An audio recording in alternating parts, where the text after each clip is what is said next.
Assalamualaikum warahmatullahi wabarakatuh. Bismillahirrahmanirrahim.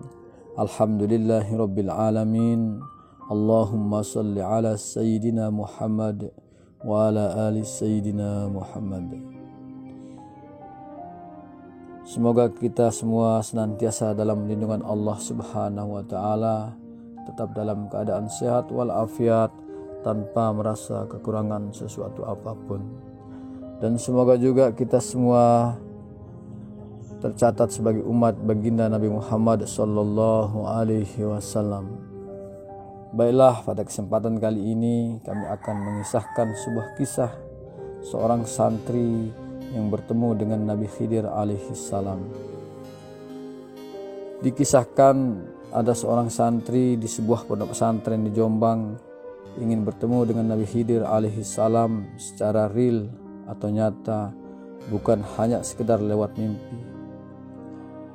Akhirnya si santri itu mendatangi seorang kiai, pemimpin pondok pesantren, dan mengutarakan maksud hatinya kepada sang pengasuh pondok pesantren. Mbah Yai diam sebentar kemudian berkata, "Lek, kamu kalau ingin bertemu dengan Nabi Khidir, syaratnya harus datang sholat Jumat paling awal, sebelum ada orang yang datang, dan pulang dari masjid yang paling akhir sesudah semua orang pulang dari masjid. Lakukan itu 41 kali tanpa ada satu Jumat pun yang terlewat. Nanti kalau sudah sampai pada sholat Jumat yang ke-41 atau Jumat yang terakhir, ketika kamu keluar dari masjid, ketemu dengan orang yang lewat di depan masjid, siapa saja orang yang tidak kamu kenal, kamu salaman ya dengan dia," pesan Mbah Kiai. Jawab si santri, "Ya Yai."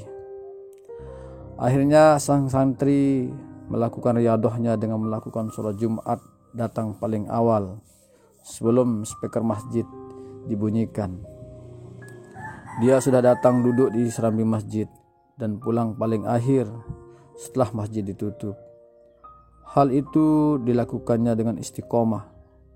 Jika dikalkulasi, maka waktu yang dilakukan 1 bulan sama dengan 5 Jumat, maka 41 Jumat sama dengan 8 bulan lebih 1 Jumat. Setelah Jumat yang ke-41 kali, dia datang kepada Mbah Yai ingin memberitahu bahwa riadoh dia sebentar lagi akan berakhir dan ingin meminta nasihat. Kata Mbah Yai, "Sekarang adalah Jumat yang terakhir. Nanti sepulangnya dari masjid, ketika kamu bertemu dengan orang asing yang tidak kamu kenal, jabat tangannya, bersalaman, dan minta doa darinya ya," pesan Mbah Yai. "Iya Mbah," kata si santri. Singkat cerita, setelah pulang dari masjid, dia menunggu orang yang terlihat alim dan aneh, yang tidak dikenal sebelumnya. Hanya saja yang ditunggu tidak datang. Kebetulan si santri tersebut lewat di depan penjual gado-gado yang sedang menjajakan dagangannya. Akhirnya pulanglah dia dengan rasa kecewa. Sambil bertanya-tanya apa maksud Mbah Yai menyuruhnya menunggu bersalaman dengan orang yang tidak dikenal. Mbah Yai, "Gimana, sudah ketemu dengan Nabi Khidir?" Santri menjawab, "Belum Yai, Nabi Khidirnya tidak datang. Yang ada malah orang jualan gado-gado Yai." Mbah Yai, "Cung, Jumat depan adalah Jumat yang ke-42. Kamu lakoni riadohnya seperti biasanya. Ingat, ketika kamu ketemu dengan orang yang paling akhir, kamu temui saja, jabat tangannya dan minta doa." Si santri menjawab, "Ya Mbah." Pada Jumat yang ke-42, sang santri tetap seperti biasa melanjutkan riadohnya, duduk di serambi masjid sambil menunggu semua jemaah bubar. Ketika dia asik menunggu dan dengan waspada melihat ke sekeliling masjid, akhirnya tampak dari kejauhan seorang Cina laki-laki yang memakai celana pendek berjalan menuju ke arah dirinya. Muncullah gejolak dalam dirinya, apakah dia harus bersalaman seperti perintah gurunya ataukah membiarkannya begitu saja? Si santri, tidak mungkin orang Cina ini Nabi Khidir. Dia itu orang Cina, nggak mungkin Nabi Khidir. Orang Cina kebanyakan pada saat itu beragama Buddha atau Konghucu. Karena tidak mendapat respon, orang Cina tersebut segera berlalu dan akhirnya si santri memilih pulang. Rupanya nafsu si santri telah mengalahkan ketaatannya pada sang guru. Pulanglah santri dengan langkah gontai, serta rasa kecewa dengan berbagai macam prasangka kepada gurunya. Setelah pulang dari masjid, masuklah si santri itu menemui Mbah Yai di rumahnya. Mbah Yai, gimana Cung? Sudah ketemu dengan Nabi Khidir? Si santri menjawab, belum Yai, tidak ketemu dengan Nabi Khidir. Ketemunya dengan orang Cina memakai celana pendek. Mbah Yai, ingat Jumat ke-43. Jumat terakhir kamu tetap riadoh seperti biasa. Dan kalau kamu ketemu dengan siapa saja, kamu salaman, minta doa darinya. Jangan nafsu dan perasaan kamu mengalahkan ketaatanmu kepada diriku Cung. Kalau kamu tidak taat kepada nasihat dan perintahku, maka selamanya kamu tidak akan bertemu dengan Nabi Khidir. Sudah, berangkatlah Cung. Ya, Mbah Yai, kata si santri. Jumat yang ke-43, singkat cerita, sang santri menunggu di serambi masjid dengan sabar sambil mengingat pesan sang guru. Jika dia tidak patuh dan berprasangka buruk, maka dia tidak akan bertemu dengan Nabi Khidir. Tiba-tiba terlihat dari jauh pengemis berpakaian compang-camping yang berbau tidak enak dikerubungi lalat yang berjalan tertatih-tatih. Kaget melihat pemandangan tersebut, sontak sang santri turun dari serambi masjid dan berlari mengejar sang pengemis dan berusaha menghentikannya. Santri, Bah, berhenti Mbah.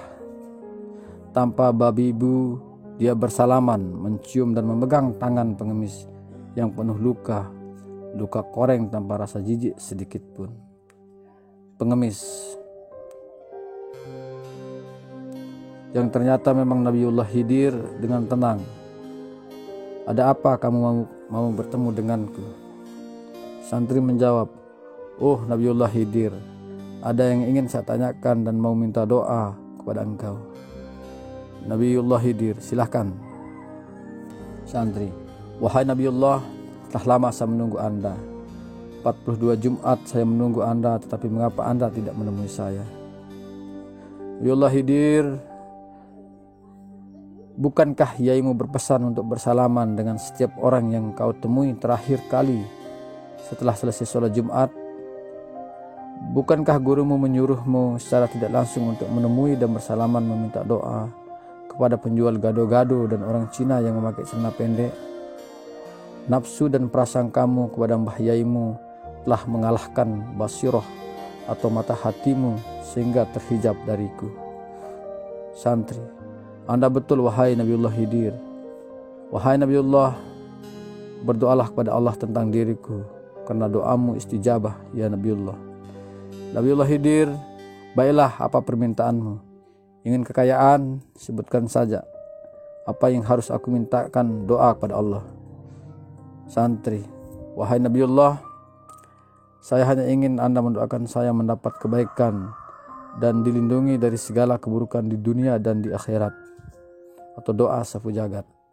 Nabiullah Khidir, baiklah, akan saya doakan agar engkau mendapat kebaikan dan dilindungi dari segala keburukan dunia dan di akhirat. Sang santri akhirnya pulang, atau tepatnya kembali ke pondok. Setiba di pesantren, sang santri langsung ke rumah Mbah Yai untuk menceritakan pengalamannya dan langsung disambut oleh beliau. Mbah Yai, Cung, gimana sudah ketemu dengan Nabi Khidir? Kamu minta didoakan apa saja oleh Nabi Khidir? Santri, dengan keheranan dan dengan perasaan bersalah, ya Yai, saya minta maaf sebesar-besarnya karena tidak menuruti perintah Yai pada Jumat ke-41 dan ke-42. Saya tidak minta harta Yai, hanya ingin didoakan selamat dunia akhirat saja, tidak lebih. Mbah Yai, Cung, mulai besok kemasi barang-barangmu dari pondok, kamu keluar dari pondok dan berdakwalah di daerah asalmu. Di santri, ya Kiai, saya laksanakan. Demikianlah kisah kali ini. Semoga ada manfaatnya. Semoga kita semua diberikan kesempatan oleh Allah Subhanahu wa taala untuk bertemu dengan Nabi Khidir alaihi salam dan selalu berprasangka baik kepada guru kita. Wallahu a'lam bishawab. Wassalamualaikum warahmatullahi wabarakatuh.